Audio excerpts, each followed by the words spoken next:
A'udzubillahi minasyaitonirrajim. Bismillahirrahmanirrahim. Assalamualaikum warahmatullahi wabarakatuh. Kembali lagi bersama Mang Sukir, yang tentunya akan menemani teman-teman semua dengan sebuah kisah-kisah horor dan mistis, yang kali ini masih akan melanjutkan cerita yang sebelumnya, yang berjudul Teror Mawar Hitam. Cerita ini ditulis oleh Nanau 1111. Dan bagi teman-teman yang penasaran dengan sang penulis, teman-teman bisa langsung cek link yang saya sudah siapkan, ada di kolom deskripsi. Oke, tak usah berlama-lama. Bagaimanakah untuk kelanjutan cerita kali ini? Ini dia kisahnya. Selamat mendengarkan. Piati segera keluar dari kamar, sementara Alta masih setia berada di samping Zera sambil mengusap-usap kepala gadis itu. Alta khawatir karena sudah berjam-jam Zera belum juga bangun dari tidurnya. Lantas, ia mau membawa Zera menuju rumah sakit. "Kamu mau bawa dia kemana?" tanya Biati yang terheran melihat Alta menggendong Zera menuju mobil. "Rumah sakit, Bu. Udah berjam-jam Zera nggak bangun, badannya juga panas." "Tapi..." Belum sempat ibunya itu bicara, Alta sudah buru-buru membawa Zera masuk ke dalam mobil, dan dirinya langsung menancap gas menuju rumah sakit. Sementara di tempat lain, Elang, pria itu sedikit sibuk memikirkan banyak hal mengenai Zera. Terutama ucapan terakhir dari Tata membuat otaknya berputar balik pada kejadian sebelumnya. Dari mulai tes pack palsu, fitnah dari Jessie yang keluar dari sekolah secara tiba-tiba setelah bertemu Alta, Tata yang tewas secara tragis, kemudian terakhir dirinya dijebak. "Biar gue buktiin dulu. Tapi gue ngerasa lo harus tahu satu hal. Ada pepatah mengatakan musuh dalam selimut. Dan sebenarnya musuh terbesar dalam hidup seseorang adalah orang-orang terdekat mereka sendiri." "Apa benar peneror itu orang terdekat antara gue dan Zera? Tapi siapa? Gak mungkin teman-teman gue. Tapi kalau Alta, apa mungkin?" gumamnya. Jika diingat-ingat, Alta memang sosok pria yang cukup aneh menurut Elang. Pria itu sering datang secara tiba-tiba dengan waktu yang tak disangka-sangka. Bahkan pada saat kejadian Jessie menyebar fitnah tentang Zera, pria itu tak ada di tempat kejadian. Namun tiba-tiba saja menarik Jessie pergi, dan keesokan harinya Jessie sudah tak terlihat lagi di sekolah. Ditambah Zera mengatakan bahwa mereka berciuman. Apakah itu tidak cukup aneh mengenai soal Jessie? Elang mengecek Instagramnya. Akan tetapi Instagram Jessie hilang entah kemana. Padahal Elang hanya mau menanyakan perihal ada hubungan apa dirinya dengan Alta. Namun satupun akun sosial media milik gadis itu tak dapat ditemukan. "Gue harus tahu soal Jessie dan Alta. Kalau mereka benar ada hubungan, artinya Jessie tahu sesuatu." Dengan cepat, Elang segera mengambil jaket kulit miliknya. Lalu ia segera pergi menggunakan motor gede miliknya. Elang mencari tahu rumah Jessie melalui Fiona selaku teman dekat Jessie. Untung saja Fiona tak banyak tanya dan langsung memberikan alamatnya. Sesampainya di rumah Jessie, Elang segera turun dari motornya. Kemudian satpam rumah tersebut bertanya, "Cari siapa ya?" "Maaf Pak, ini benar rumah kediaman Jessie?" "Oh, Non Jessie." "Betul. Tapi sudah lama Non Jessie nggak tinggal di sini. Diusir sama orang tuanya karena hamil di luar nikah." Kemudian setelah itu, keberadaannya nggak ditemuin lagi. Orang tua non Jessie juga sudah meninggal dunia beberapa bulan lalu. Dan sekarang yang menempati rumah ini adalah tantenya. Hamil di luar nikah. Apa Bapak tahu siapa cowok yang hamilin Jessie? Mana saya tahu, Den. Kan saya nggak kepo urusan pribadi orang lain. Hehe. Kalau pacarnya gitu, apa sering Jessie bawa cowok ke sini? Oh, pernah saya lihat beberapa kali sebelum non Jessie diusir. Dia sering diantar pulang sama cowok. Bapak tahu ciri-cirinya? Tinggi, putih, mukanya kebule-bulean, ganteng, tapi mukanya kelihatan judes, Den. Hehe. Setelah disebutkan ciri-cirinya, sekarang Elang tahu bahwa orang tersebut adalah Alta dan mereka memiliki hubungan sebagai sepasang kekasih. Ya udah, makasih ya Pak. Saya permisi. Sama-sama, Den. Sekarang gue tahu Jessie hamil anak lo, Alta. Tapi di mana dia? Hari ini Elang tahu keberadaan soal Alta yang memiliki hubungan dengan Jessie. Otaknya berputar lebih cerdas lagi. Bisa jadi lo yang bekerja sama dengan Jessie buat fitnah gue dan Zera. Tapi apa tujuan lo? Rahang Elang mengeras emosi. Ia melajukan motornya dengan kecepatan tak biasa.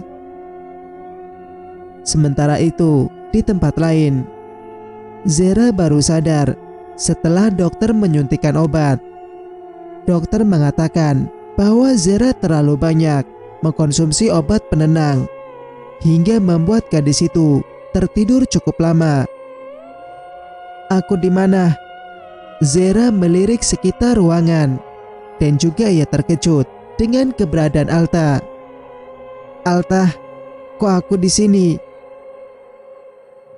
Lo sakit? Sakit? Aku sakit apa? Demam sayang. Sementara di sini dulu ya. Ntar besok kalau udah baikan baru pulang. Alta mengusap kening gadis itu pelan, kemudian mengecupnya singkat. Zera baru ingat terakhir kali ia merasa ketakutan. Kemudian Biati datang memberikan obat yang katanya vitamin. Zera sempat bingung karena obatnya diberikan cukup banyak, sampai beberapa butir. Sementara agar Zera tak curiga, Biati mengatakan bahwa vitamin bagus dikonsumsi banyak-banyak. Kan aku udah minum vitamin yang banyak, Alta. Mana mungkin aku sakit? Udah, jangan banyak tanya ngapa sih. Nurut aja sayang. Lapar nggak? Zera mengangguk pelan. Mau makan apa? Kamu mau beliin? Iya. Mau makan sate padang, boleh nggak? Boleh. Tapi jangan pakai sambal dan harus pakai nasi. Mana enak sate pakai nasi? Zera nggak suka sate pakai nasi. Kalau pakai lontong, Zera mau. Ya udah, pakai lontong. Gue beli dulu keluar ya. Zera mengangguk dan tersenyum. Entah mengapa perlakuan Alta membuat jantung Zera berdebar-debar cepat sekali, tak seperti biasanya. Kenapa gue jadi bucin gini sih? Anak haram, anak bangsat. Zera Amandita, kenapa lo gak bisa gue musnahin secepatnya? Selalu ada yang lindungin lo. Selalu ada yang coba berani ikut campur. Bangsat. Alta sedang dikabuti rasa emosional. Saat kemarin di rumah sakit, ia memiliki kesempatan untuk membunuh gadis itu. Ia merasa emosi ketika melihat galeri HP yang berisi foto gadis itu bersama Elang. Lantas tanpa berpikir panjang, pria itu hendak mengambil pisau dan hampir saja pisau itu tertancap jika saja. Jika saja Bara tak datang. Katanya mau bicara empat mata dengan Alta. Rupanya Bara mau bertanya soal Tian. Karena selain masuk sel penjara, Tian juga sudah ditangani pihak rumah sakit jiwa. Akibat kejiwaannya benar-benar terganggu. Bara mengatakan bahwa Tian terus menyalahkan Alta. Lantas hal itu membuat Bara menaruh kecurigaan. Alta adalah manusia licik. Ia bisa mempengaruhi orang-orang untuk banyak hal dan tak pernah kelihatan cemas saat dirinya dicurigai. Sekarang Zera sudah kembali ke rumah dan keadaannya sudah membaik. Alta tinggal hanya menunggu waktu yang pas untuk melenyapkan gadis itu. Ponsel Alta berdering dan rupanya itu dari Zera. "Ada apa?" "Alta, kamu di mana? Aku kepingin es krim, coklat sama cimori. Aku bol." Daripada Alta menunjukkan emosionalnya, pria itu langsung saja mematikan telepon dari Zera. Ia melempar keras ponsel miliknya ke sembarang arah sampai rusak dan tak dapat lagi berfungsi. Mengingat foto mesra Zera dan Elang membuat dirinya benar-benar sulit mengontrol emosi. Elang harus mati di tangan gue secepatnya. Tangannya mengepal kuat, merasakan api kecemburuan yang luar biasa membara dalam hatinya.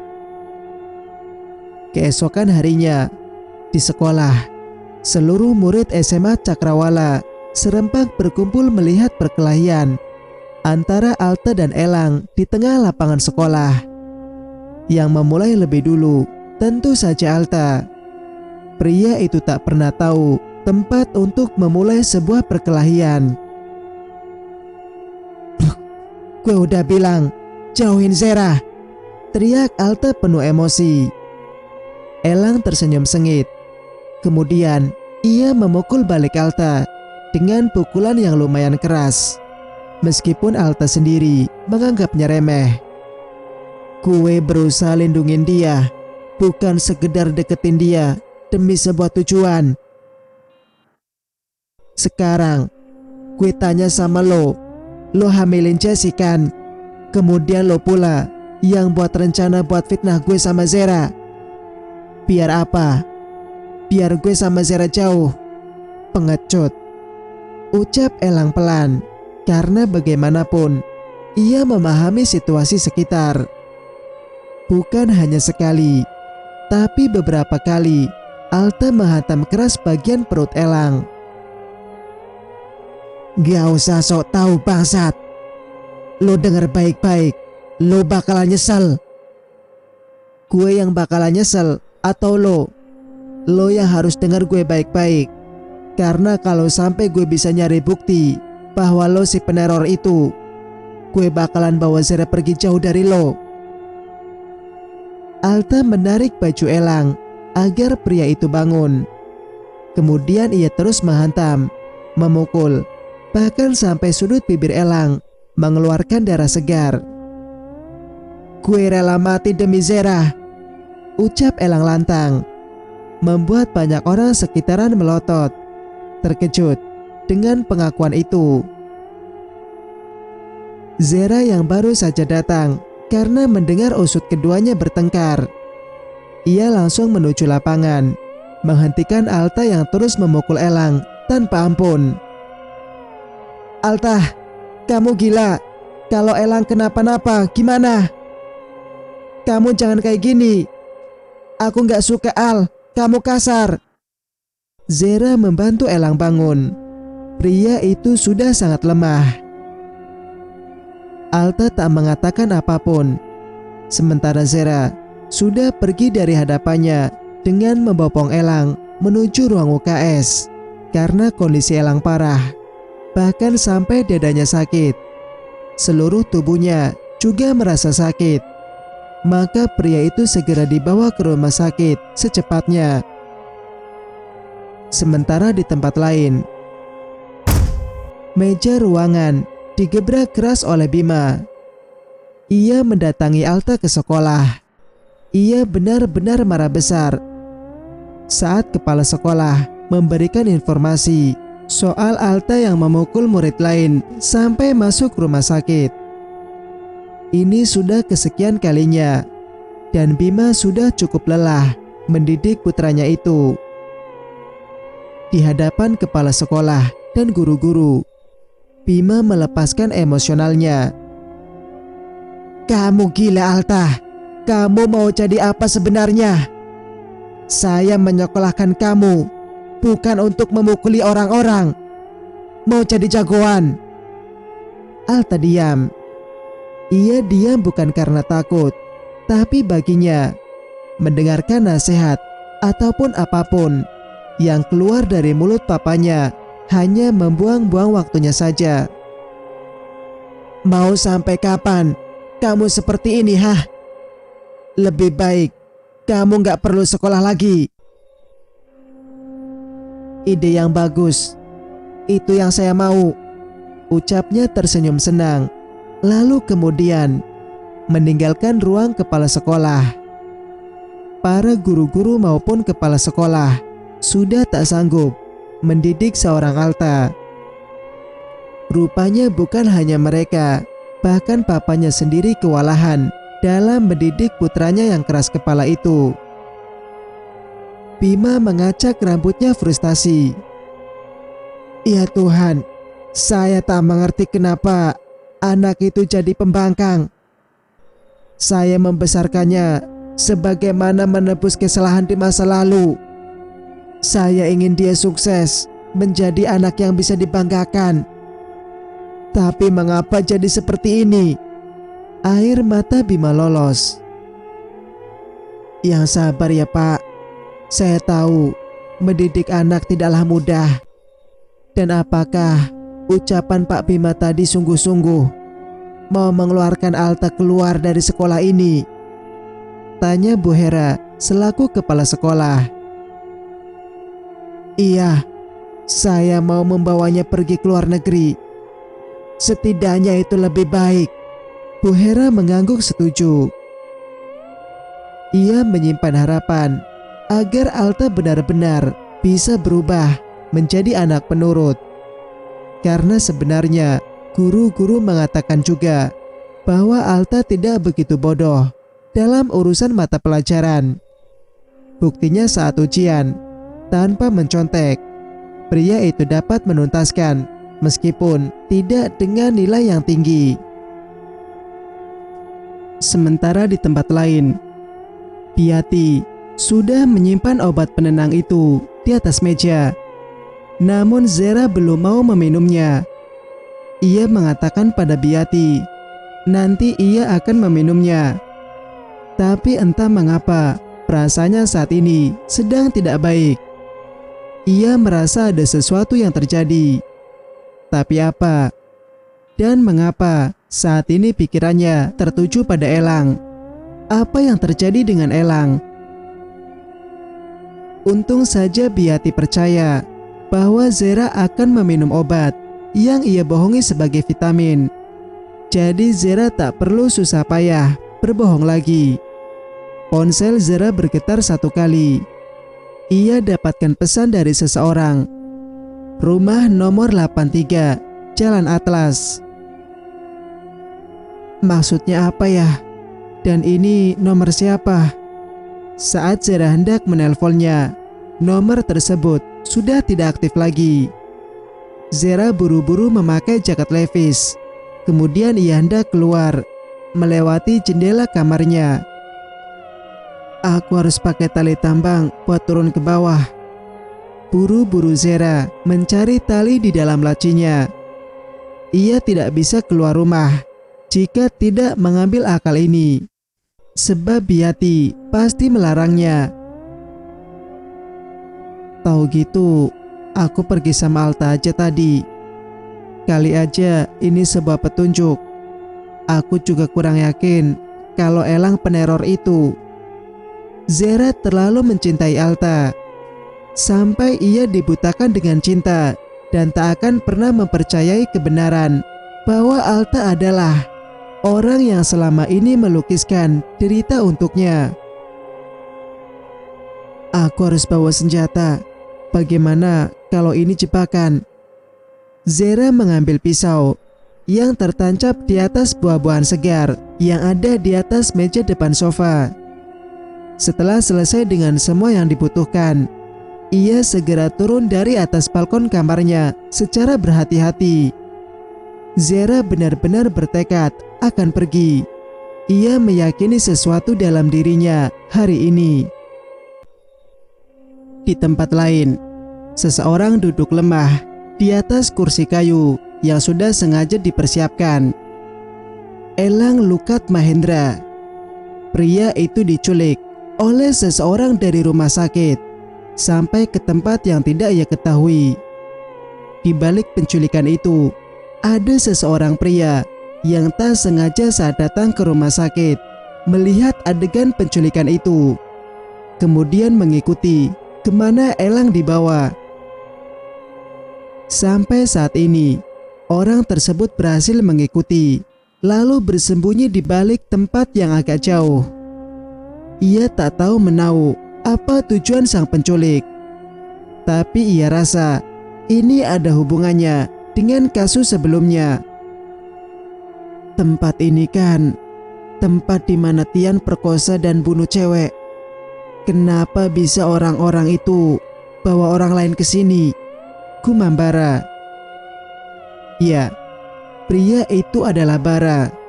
Niatnya ke rumah sakit untuk menengok Tian yang dibawa akibat mencelakai dirinya sendiri menggunakan benda tajam. Tian selalu mengatakan bahwa Alta adalah orang di balik semua ini. Namun karena semua orang menganggapnya gila, jadi tidak ada yang mempercayainya. Sementara Bara malah penasaran, apakah benar Alta di balik semua ini? Bara melihat Elang disekap dengan tangan dan kaki yang terikat, terutama tubuhnya masih sangat lemah. Tak lama seseorang bertopeng datang, menggunakan jubah serba hitam, kemudian tertawa lepas tanpa beban. Elang, lo pikir lo bisa cabut dari kematian lo? Gue udah pernah bilang buat gak ikut campur sama urusan gue. Seseorang itu membuka topengnya, dan betapa terkejutnya Bara saat rupanya itu adalah Alta. Cerita pun bersambung. Bagaimana menurut pendapat kalian? Jika kalian suka dengan ceritanya, jangan lupa untuk like, komen, dan subscribe channel ini agar bisa mendengarkan cerita-cerita berikutnya. Wassalamualaikum warahmatullahi wabarakatuh.